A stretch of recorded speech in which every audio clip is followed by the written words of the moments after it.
Welcome again students. सो आज का जो वीडियो लेक्चर है ये होने वाला है image tracing by concave mirror. Concave mirror से हम इमेज ट्रेसिंग कैसे करते हैं when the object is placed at different distances. जब ऑब्जेक्ट डिफरेंट डिस्टेंसेस पर प्लेस्ड हो तो उसके लिए इमेज ट्रेसिंग कैसे करते हैं ये आज वीडियो लेक्चर में हम स्टडी करेंगे। उसके बाद एक नेक्स्ट टॉपिक आएगा that is mirror formula. Mirror formula क्या होता है उसको भी स्टडी करेंगे। तो जल्दी से वीडियो लेक्चर को स्टार्ट कर लेते हैं। सबसे पहले आप हेडिंग डालेंगे image tracing by concave mirror. Image tracing by concave mirror, this is your major heading. ये फर्स्ट हेडिंग होगी आपकी। इसके बाद इसमें आप सब हेडिंग बनाएंगे। मेक सब हेडिंग when the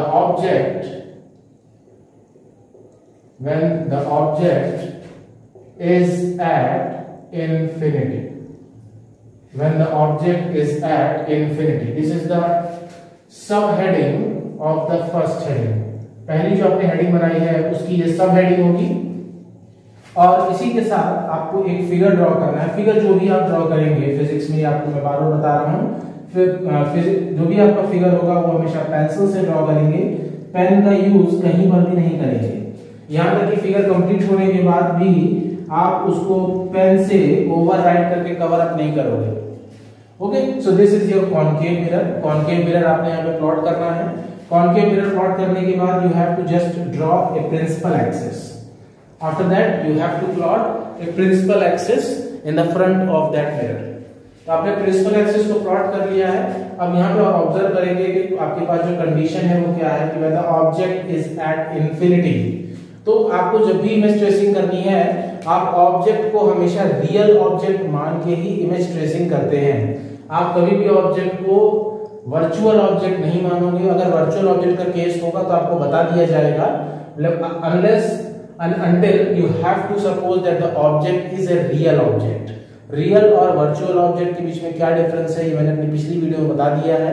जिन लोगों ने वो वीडियो नहीं देखी है जाकर के वो वीडियो देख ले, आपको कॉन्सेप्ट क्लियर हो जाएगा। What is a virtual object, what is a real object, what is a real image, what is a virtual image.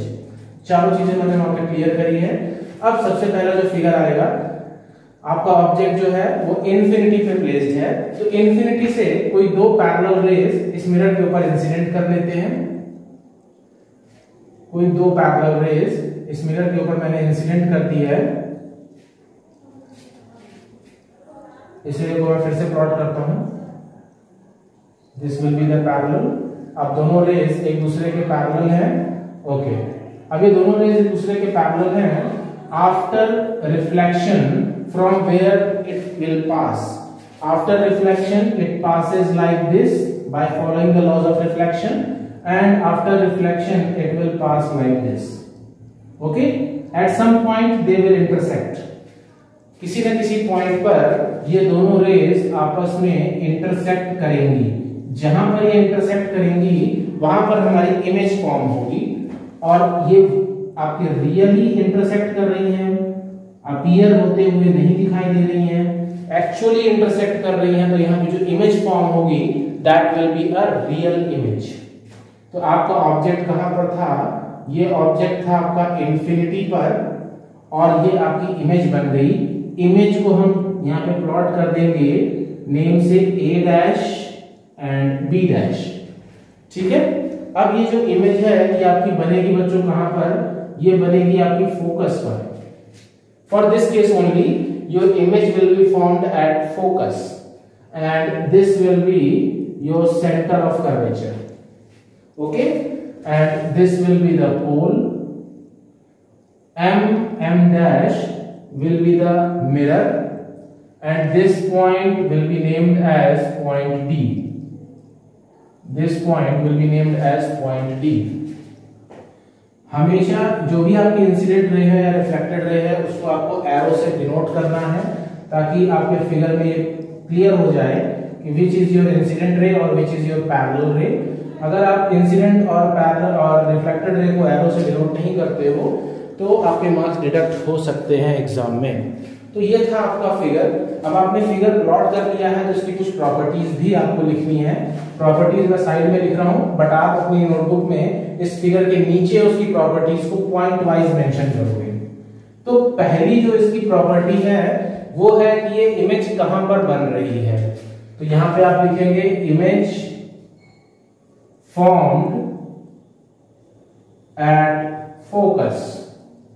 Image focus पे बन रही है, यहां पे दिख रहा है इमेज आपकी फोकस पे बन रही है। जहां पर भी रिफ्लेक्टेड रे मीट करती है वहां पे इमेज बनती है, और रिफ्लेक्टेड रे कहां पे मीट कर रही है, फोकस पे मीट कर रही है, फोकस के नीचे मीट कर रही है। फोकस पे मीट नहीं करेंगी, फोकस के या तो ऊपर मीट होंगी या फिर नीचे मीट होंगी। ज्यादातर मैक्सिमम केसेस में फोकस के नीचे ही मीट करती है, जहां मीट करेंगी वहां पे आपकी इमेज बनेगी। सेकेंड पॉइंट है, जो ये इमेज है ये कैसी है, तो ये इमेज उल्टी बन रही है। देखिए अपसाइड डाउन है, नीचे की तरफ एरो है, नीचे की तरफ बन रही है, तो इसको हम लिखेंगे ये इन्वर्टेड है, उल्टी इमेज है। तो ये एक रियल इमेज है एंड इन्वर्टेड इमेज है, real and inverted. Now the third point. अब इसके बाद थर्ड पॉइंट इसके लिए आप क्या लिखोगे, थर्ड पॉइंट में आ जाएगा आपका कि ये साइज कैसा है। तो इस इमेज का साइज बहुत ही छोटा है एज कंपेयर टू जो ऑब्जेक्ट है, उस ऑब्जेक्ट के कंपैरिजन, क्योंकि ऑब्जेक्ट इंफिनिटी पे रखा हुआ है और उसके कंपैरिजन में ये जो इमेज बन रही है ये बहुत ही छोटी है। So image will be smaller, image will be smaller in size than the object. Image will be smaller in size than the object. Okay, after that make a next subheading. When the object is placed beyond center of curvature. When the object is placed beyond, when the object is placed beyond center of curvature. This is your second subheading. When the object is placed beyond center of curvature. Now आपको हर एक figure के लिए हर एक subheading के लिए अलग अलग figures plot करने हैं। सबसे पहली चीज आपको एक प्रॉपर्टी बता देता हूं कि जो कॉन्केव मिरर होता है, ये जितनी भी रेज इस पे फॉल करेंगी, आप सभी केसेस को ऑब्जर्व करना। सभी केसेस में ये लाइट रेज को कन्वर्ज करता है किसी न किसी एक पॉइंट पर। इसीलिए कॉन्केव मिरर को हम कन्वर्जिंग मिरर भी कहते हैं, क्योंकि ये लाइट रेज को कन्वर्ज कर देता है। जो भी इस पे लाइट रेज फॉल करेगी वो कन्वर्ज करता है, इसलिए इसको कन्वर्जिंग मिरर भी कहते हैं। नाउ आपका सेम वही कॉन्केव मिरर होगा, पॉइंट्स एज इट इज आपको लिखने हैं। mm dash will be the mirror, p will be the pole of that mirror, and there will be a principal axis. Now you have to place an object beyond center of curvature. So I am supposing that here this is the object. Object को अब मैं एक line से denote करूंगा, this is the object, और इस object को name दे देते हैं AB। अब यहां पर आप एक चीज ऑब्जर्व करना, प्रिंसिपल एक्सिस के ऊपर जब भी हम ऑब्जेक्ट को प्लेस करते हैं तो वो अप साइड अप और डाउन साइड डाउन होता है, मतलब इरेक्ट होता है, ऑब्जेक्ट सीधा होता है। बट जब उसकी इमेज बनेगी और इमेज अगर प्रिंसिपल एक्सिस के नीचे फॉर्म हो रही है तो वो इमेज हमेशा इन्वर्टेड होगी, उल्टी इमेज बनेगी, ठीक है। और वही अगर इमेज प्रिंसिपल एक्सिस के ऊपर फॉर्म होगी तो वो इमेज सीधी होगी। मेरे कहने का सिंपल सा मतलब यह है कि अगर ऑब्जेक्ट हमने ऊपर रखा है, आपका ऑब्जेक्ट प्रिंसिपल एक्सिस पे हमेशा ऊपर प्लेस होगा, वो हमेशा सीधा होगा, इरेक्ट होगा।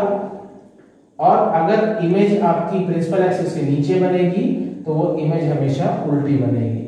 और अगर इमेज आपकी प्रिंसिपल एक्सिस के ऊपर बन रही है, in that case of concave mirror only, then the image will be erect, image भी आपकी सीधी बनेगी।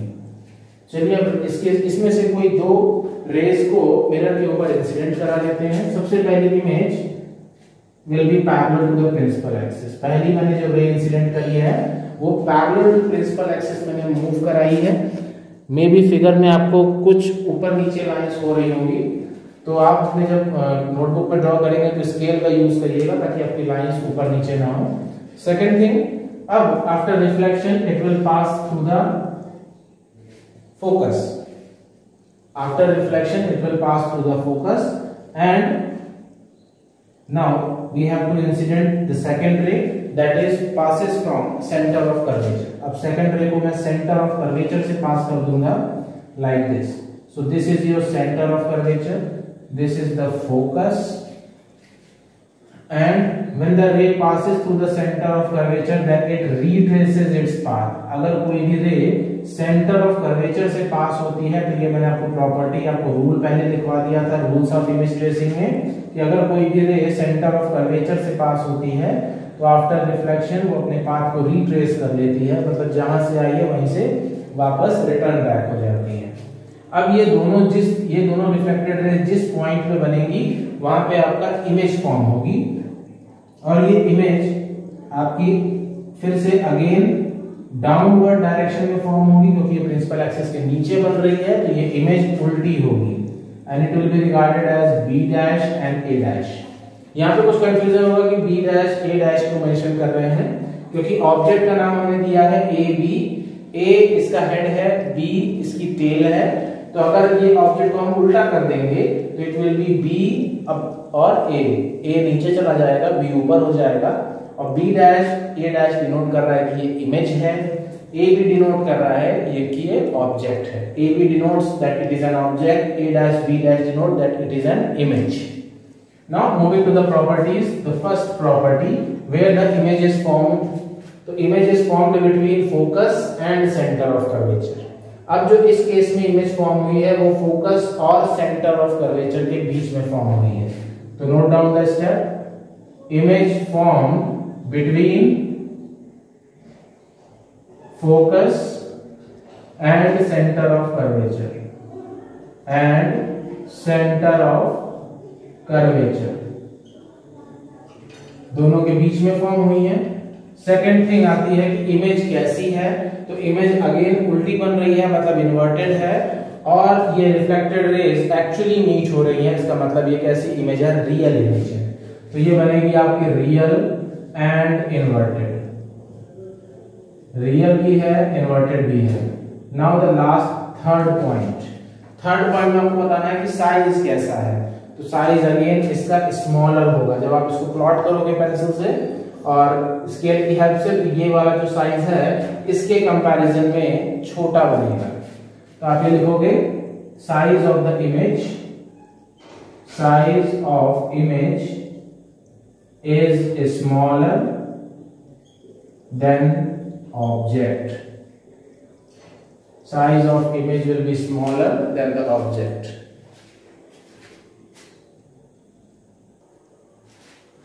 Now moving to the third point, when the object is placed at center of curvature.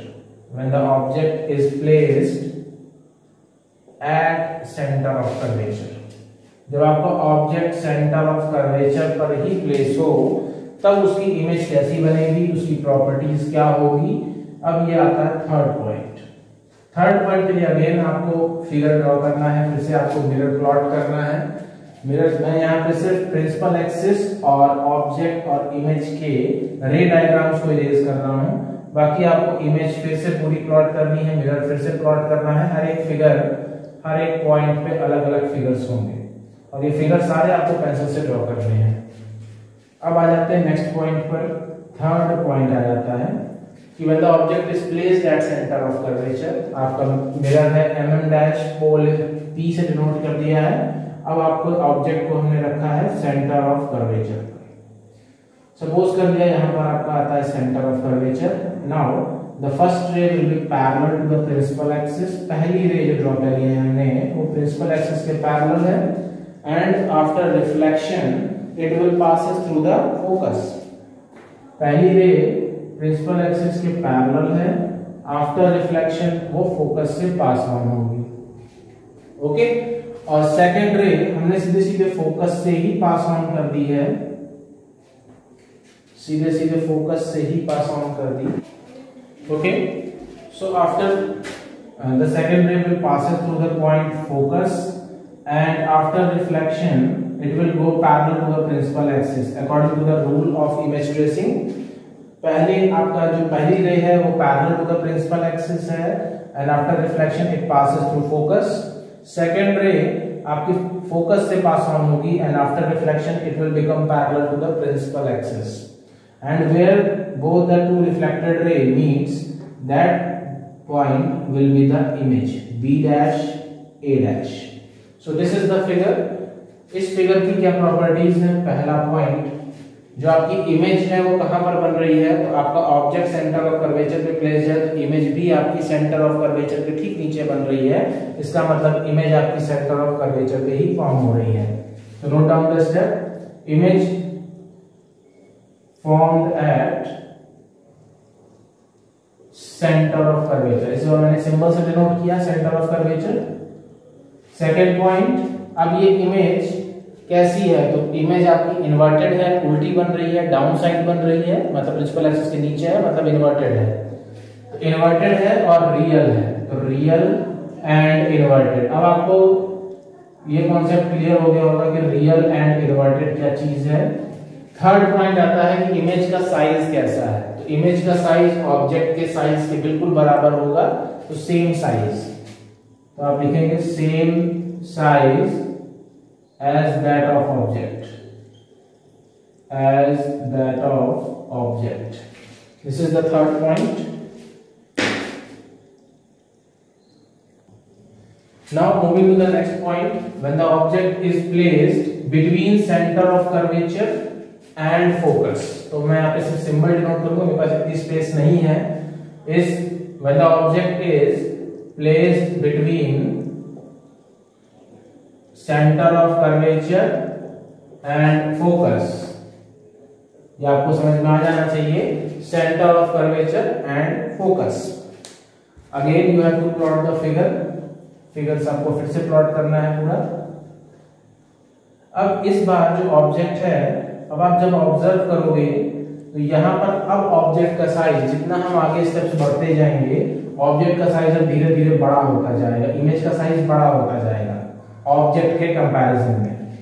तो next figure आपका again straight line parallel to the straight line. Principal axis पहले draw कर लेंगे आप. Principal axis को ड्रॉ करने के बाद you have to place an object which is placed between centre of curvature and focus.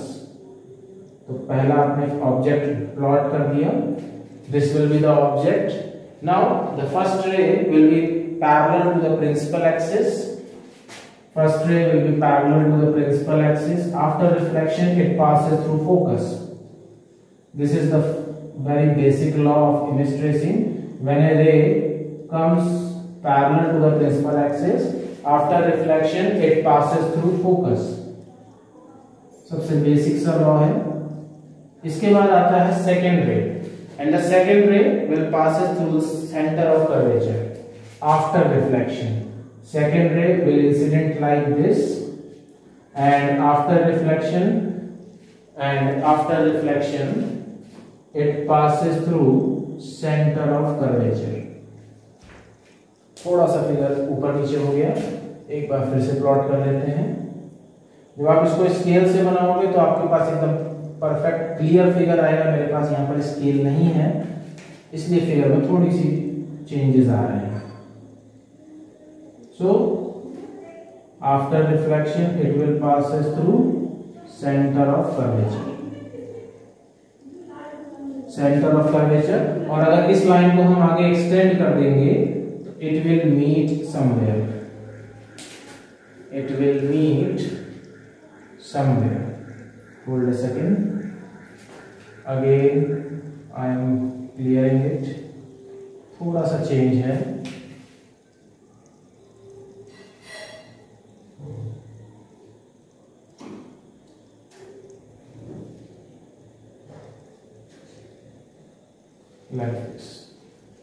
Line टेढ़ी तो नहीं है, लाइन एकदम सीधी होनी चाहिए. अब मुझे पता नहीं चल पा रहा है कि ये लाइन सीधी है या कहीं से टर्न्ड है या कहीं से टिल्टेड है. अगर है तो आप ये समझ लेना कि आपको स्केल से सही फिगर मिल जाएगा जब आप स्केल से ड्रॉ करोगे। चलिए, तो जहां पर ये दोनों रेज मीट करेंगी, after reflection it will passes through centre of curvature. It will passes through centre of curvature और बोथ रिफ्लेक्टेड रेज, पहली रिफ्लेक्टेड रे ऐसे आ रही है, सेकेंड रिफ्लेक्टेड रे ऐसे आ रही है। जहां पर ये मीट करेंगी वहां पर हमारा ऑब्जेक्ट प्लेस होगा, वहां पे हमारी इमेज प्लेस होगी लाइक दिस। इमेज हमारी यहां पर बन गई। अगर ये आपका ऑब्जेक्ट है ए बी तो इमेज आपकी बन जाएगी B dash and A dash. अब आपने ऑब्जर्व किया कि जो इमेज है उसका साइज ऑब्जेक्ट के साइज से काफी बड़ा है। तो पहला पॉइंट आ जाता है कि आपकी जो इमेज है वो कहां पर बन रही है। तो आपकी इमेज जो है वो बियॉन्ड सेंटर ऑफ कर्वेचर बन रही है। Note down the first step कि पहली चीज आपकी इमेज बन कहां पर रही है, तो आपकी इमेज बियॉन्ड सी बन रही है। Image form beyond centre of curvature. Second point, image कैसी है, इन्वर्टेड है, उल्टी बन रही है और रियल है। तो सेकेंड पॉइंट हो गया real and inverted. Third point, image का साइज कैसा है, तो इमेज का साइज ऑब्जेक्ट के साइज से काफी बड़ा है। Note down the third step, image will B larger than object. Image will be larger than object. Point number fifth, when the object is placed at focus, when the object is placed at focus, जब object को आप focus पे place कर दोगे, then what will happen and what will be the image, where the image will be formed and what will be the nature of the image. अब इसमें next point आता है बच्चों की, आप कभी ईएनटी स्पेशलिस्ट के पास गए हो, जो ईएनटी स्पेशलिस्ट होते हैं डॉक्टर्स, उनके पास जब भी आप जाओगे तो उनके पास एक हेड ऑन मिरर होता है, एक उनके सिर के ऊपर मिरर लगा होता है जो लाइट को फोकस करता है आपके ईयर, नोज, थ्रोट की तरफ। उसमें जो मिरर यूज होता है that will also be A concave mirror, वो भी एक कॉनकेव मिरर होता है क्योंकि वो क्या करता है, एक स्पेसिफिक बॉडी पार्ट पे लाइट को फोकस करता है। That will also be A concave mirror. Second आपका पॉइंट आ गया कि यहाँ पर जो आपकी ऑब्जेक्ट है, इस बार आपका ऑब्जेक्ट प्लेस्ड है फोकस पर। ऑब्जेक्ट फोकस पर है तो फोकस पे मैंने ऑब्जेक्ट को प्लेस कर दिया। अब यहां से पहली ray parallel to principal axis and as you know when a ray incident on a mirror parallel to the principal axis after reflection it passes through focus and in this case the object is also placed at focus. और इस case में जो आपका object है वो भी focus पर ही है और पहली रे आपने इंसिडेंट करी है मिरर के ऊपर, वो भी पैरेलल टू प्रिंसिपल एक्सिस है और आफ्टर रिफ्लेक्शन वो फोकस से पास होगी। तो फोकस से पास होगी तो it will go like this, it will incident on the mirror parallel to principal axis and after reflection it passes through focus like this. It will passes through focus like this. Arrow जरूर आपको plot करने हैं, ठीक है। ये तो पहली ray incident हो गई। अब सेकंड रे की बात कर लेते हैं कि सेकंड रे कैसे होगी। तो सेकंड रे आपकी अगेन मिरर के ऊपर इंसिडेंट होगी and it will passes through centre of curvature as in the last figure we have done it, as it will passes through centre of curvature like this, center of curvature, and this is the focus, object name AB, and this will be the reflected ray, this will be the incident beam. So as you can see, both the reflected rays are parallel to each other. Both the reflected rays are parallel to each other, दोनों ही जो reflected raise हैं वो एक दूसरे के parallel होंगी। अब यहाँ पर थोड़ा सा फिगर की लाइंस आगे पीछे हैं, तो जब आप स्केल से ड्रॉ करोगे तो it will be parallel to each other. अभी भी थोड़ा सा स्लाइड वेरिएशन है, it will be parallel to each other, एक दूसरे के पैरेलल होंगे, ठीक है। तो जो आपकी इमेज है वो कहां पर बनेगी, वो बनेगी इन्फिनिटी पर, इमेज आपकी इन्फिनिटी पे बनेगी। पहला पॉइंट, इमेज कहां बनेगी, तो image formed at infinity, object की जो इमेज है वो इन्फिनिटी पे बनेगी। सेकेंड पॉइंट आ जाता है नेचर कैसा है, तो नेचर आपको पता ही है, real and inverted, real and inverted. Maximum cases में आपके कॉन्केव मिरर की जो भी इमेज है वो रियल एंड इन्वर्टेड ही होती है। एक ही दो केस ऐसे आएंगे भी आगे जहां पे इसकी इमेज वर्चुअल और इरेक्ट होगी, बाकी केसेस में रियल एंड इन्वर्टेड ही रहने वाली है कॉन्केव मिरर के लिए। थर्ड पॉइंट आ जाता है कि आपकी इमेज का साइज कैसा है, तो इमेज का साइज हाईली एनलार्ज्ड कह सकते हो, बहुत ही ज्यादा बड़ी इमेज होगी, एनलार्ज्ड,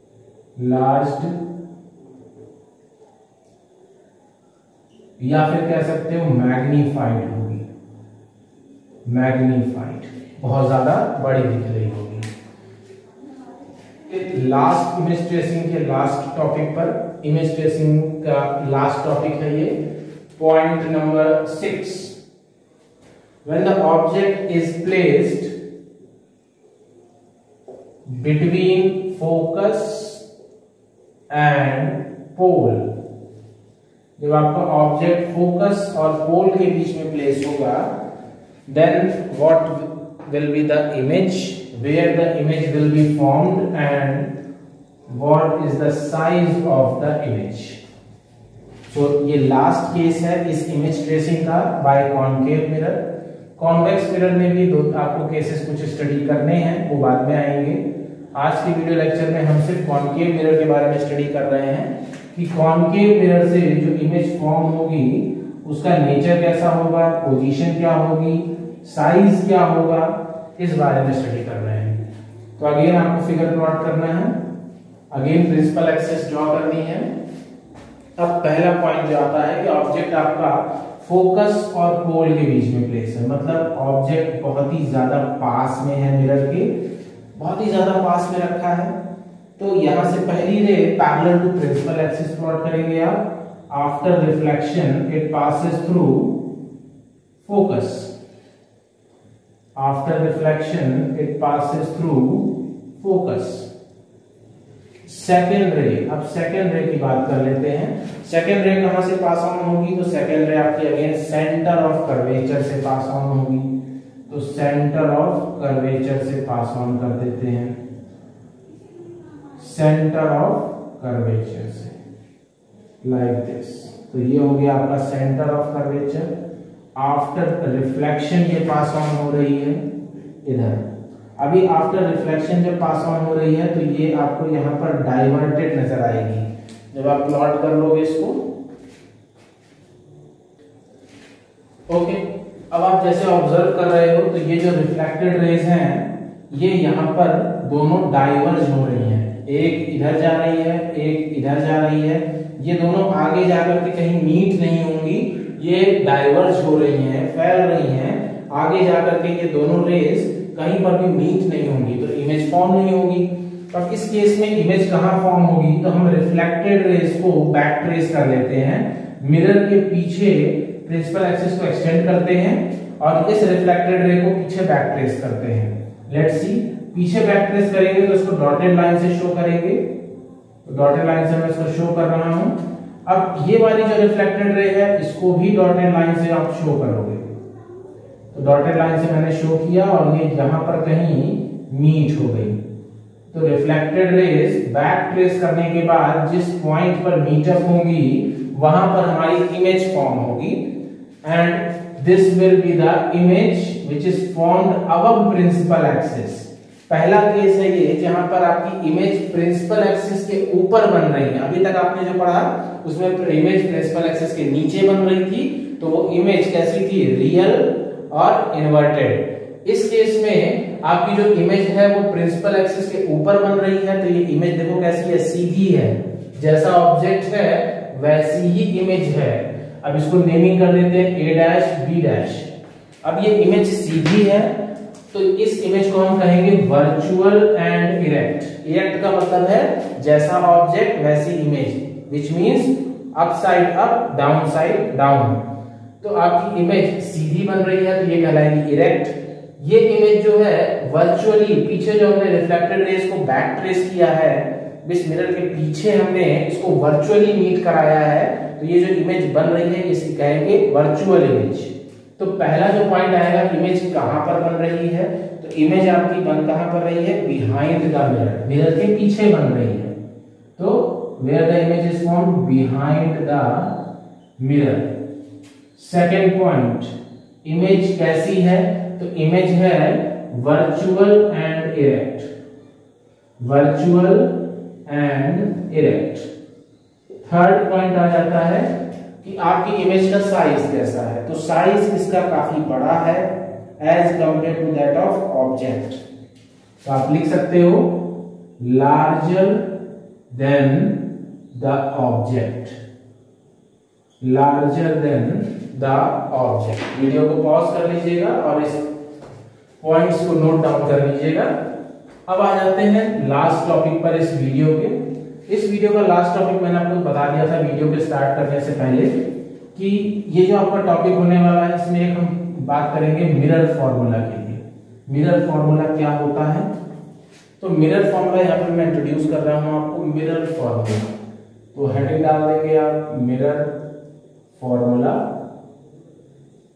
मिरर फॉर्मूला एक्सप्लेन करने से पहले इसमें कुछ टर्म्स हैं उसको एक्सप्लेन कर देता हूं मैं कि ऑब्जेक्ट डिस्टेंस क्या होता है, इमेज डिस्टेंस क्या होता है, ऑब्जेक्ट डिस्टेंस को डिनोट किससे करते हैं, इमेज डिस्टेंस को डिनोट किससे करते हैं।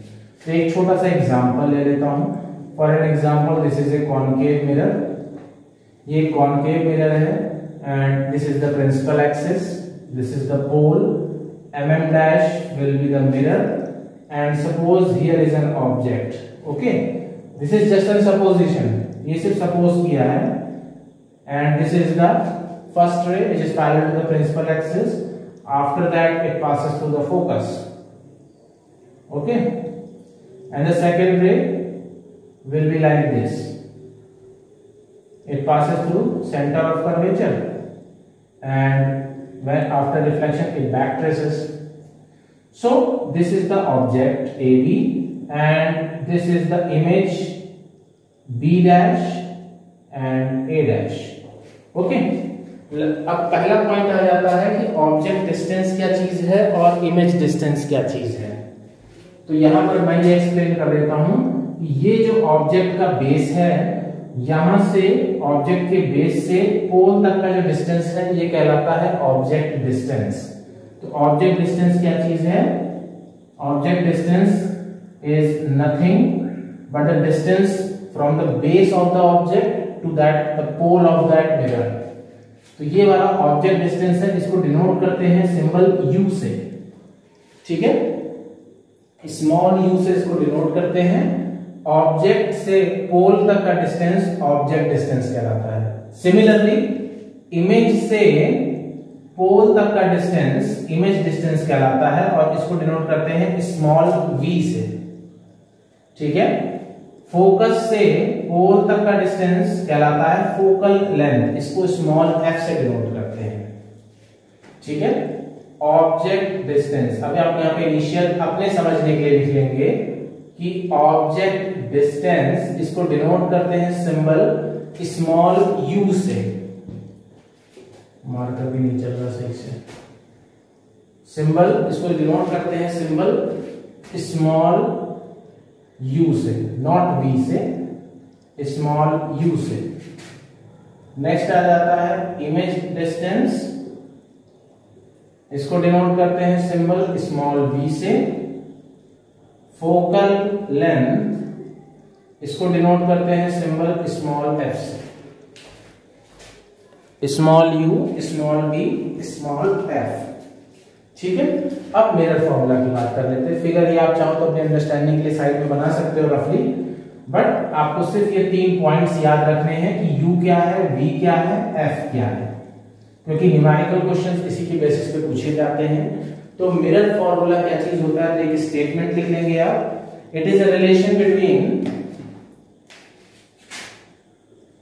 it is a relation between object distance comma image distance comma focal length comma of a spherical mirror, of a spherical mirror. It is a relation between object distance comma image distance comma focal length of a spherical mirror.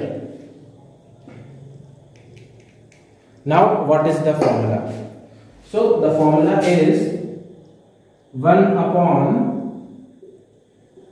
object distance plus 1 upon image distance is equal to 1 upon focal length. Okay, this is the formula. 1 upon object distance plus 1 upon image distance is equal to focal length, or you can say that 1 upon u plus 1 upon v is equal to 1 upon f. This is the formula of, this is mirror formula. ठीक है, इतने steps note करने के बाद इसके नीचे के steps मैं ऊपर लिख दे रहा हूं। एक आपको ये भी नोट कर लीजिए साइड में, that focal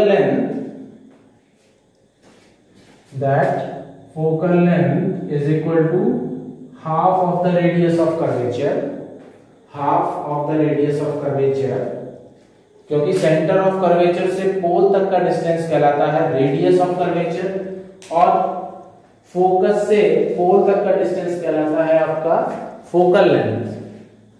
तो फोकल लेंथ क्या हुई, रेडियस ऑफ कर्वेचर की आधी होती है, तो इसलिए हम लिख सकते हैं कि focal length is equal to half of the radius of curvature. Therefore this formula will become 1 upon u plus 1 upon v is equal to 1 upon r by 2, and r by 2 को रेसिप्रोकल कर देंगे तो 1 upon u plus 1 upon v is equal to 2 upon r. This is the another formula of mirror formula. अब mirror formula में अगर आपके पास numerical questions आते हैं और आपको object distance, image distance given है और आपको फोकल लेंथ पूछी जाए तो ये वाला फॉर्मूला प्लॉट करेंगे। अगर आपको न्यूमेरिकल क्वेश्चंस में इमेज डिस्टेंस या रेडियस ऑफ कर्वेचर दिया गया और आपको ऑब्जेक्ट डिस्टेंस पूछा है, या फिर आपको ऑब्जेक्ट डिस्टेंस गिवन है, रेडियस ऑफ कर्वेचर गिवन है और इमेज डिस्टेंस पूछा है, तो ये वाला फॉर्मूला प्लॉट करेंगे। बस आपको ये ध्यान रखना है कि फोकल लेंथ गिवन है या रेडियस ऑफ कर्वेचर। अगर फोकल लेंथ गिवन है तो ये वाला formula, radius of curvature given है तो ये वाला formula. Note down the steps.